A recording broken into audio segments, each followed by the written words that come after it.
Ashama akkam jirtu kabajamtoota hordoftoota chaanaalii Mikiidhaaf egaan ayina galatu egaa ala qophii bareedaa tokko qabadhee isiniif kan jira.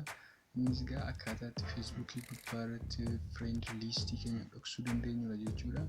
Egaan maara yeroo jalqabaaf gara chaanaalii keenyaatti kan dhuftan gara YouTube keessanii deemuudhaan bakka YouTube keessanii deemuudhaan search barii gubbaarratti Mikiyaaf jettanii search gootu jechuudha.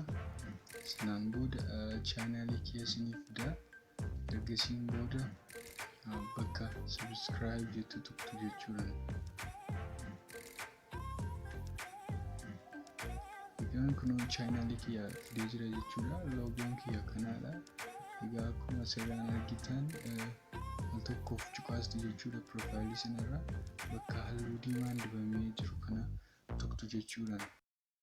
Sanaan booda subscribe dha. Asirratti egaa mallattoo bilbilaa kan fakkaatu isiniif baasa jechuudha. Egaan isatti tuquudhaan viidiyooleen gadhiisu akka hundiin isaanii isin bukkee ga'an godha jechuudha. Olii gootu jechuudha. Innis affiliate keessan bantu jechuudha.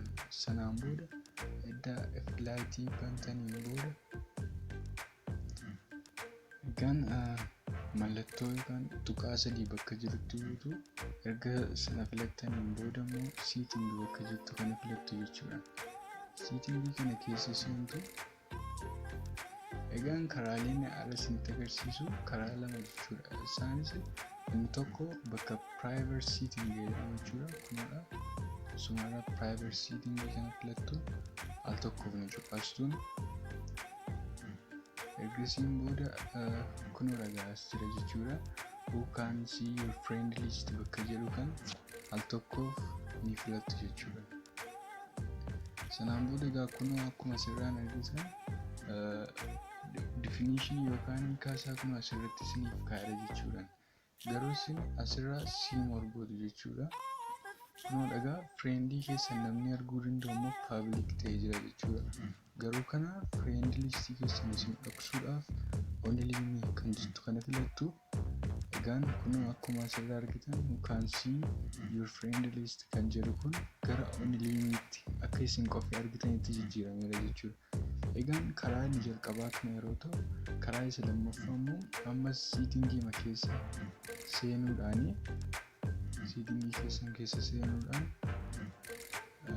xiqqoo ishee asii ol harkistu jechuudha. Eddasiin booda public post jedhamtu jirti. Sanaan booda al tokkoof ni cuqaastu.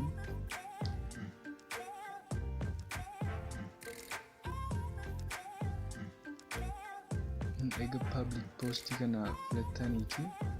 Egaan kunoo akkuma asirraa argitan who can see your followers on your timeline jechuudha. Innis egaa kunoo public ta'ee jira jechuudha. Lammaffaarra jira. Egaan asirraallee post commentii keessan namoota arguu danda'an filachuu ni dandeessu. Public profile illee comment rankingii keessan illee kaa'uu ni dandeessu jechuudha. Egaan garuu warra kan isiniif qabadhee dhufe akkaataatti Facebook friend listii keessan dhoksisan waan ta'eef egaa har'aaf kanuma ilaalla. Egaan edda kana filattaniin booda public ta'ee jira waan jiruufi only me gootu jechuudha. Egaan only maaree barnoonni keenya guyyaa har'aa kanuma jechuudha. Egaa amma dhumaatti waan nu hordoftaniif galatoomaa isinii jira jechuudha. Chaanaalii keenya Mikiyaaf share godhaa hiriyoota keessanii gaasan jira. Galatoomaa. It's caught in the crossfire. It's caught in the crossfire.